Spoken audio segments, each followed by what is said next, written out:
Kausapin mo ako. Ano ba? Ba't kailangan pa kitang kausapin? Ano ko ba wala na? Tsaka hindi na ako babalik sa'yo. Akala mo ba, hindi ko alam yung mga pinaggagawa mo simula na naging tayo? Nang bababae ka. Habang nagkikita tayo, may kinikita ka ding iba. Oh my God! Mano pala tong ano ko, yung mascara ko? Oo, tatanggal na. Pero hindi, wala namang ano. Meron pa dito. Walang Dalawa. katat. Pero Ha? pag dito. Oh, meron nga, mo. Sa camera. Hello, oo nga. Ay, ako gusto ko nang umuwi talaga. Kaso nandun pa yung tatay ko. Tagal umalis. Sabihin mo, kaya gusto mo nang umuwi para matulog. Na madagdagan yung taba mo.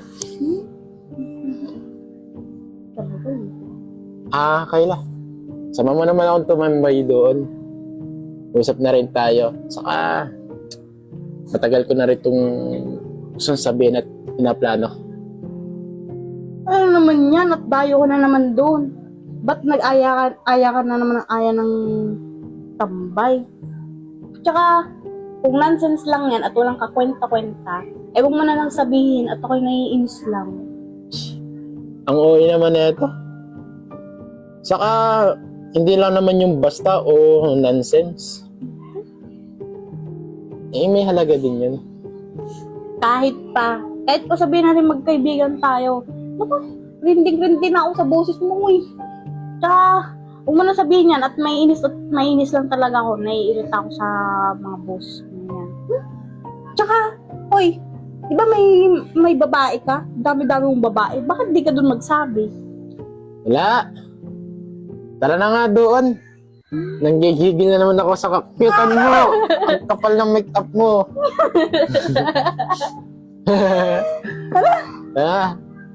Mabawas-bawasan yung taba mo. Taba, choy.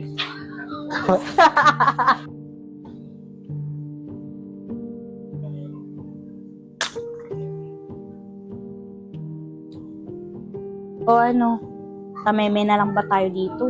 Aya-aya ka ng tambay, tapos ganyan. Eme mo lang ako. Ano ba talaga kasing sasabihin mo? Sabihin mo na kasi. Ano ba naman? Wala.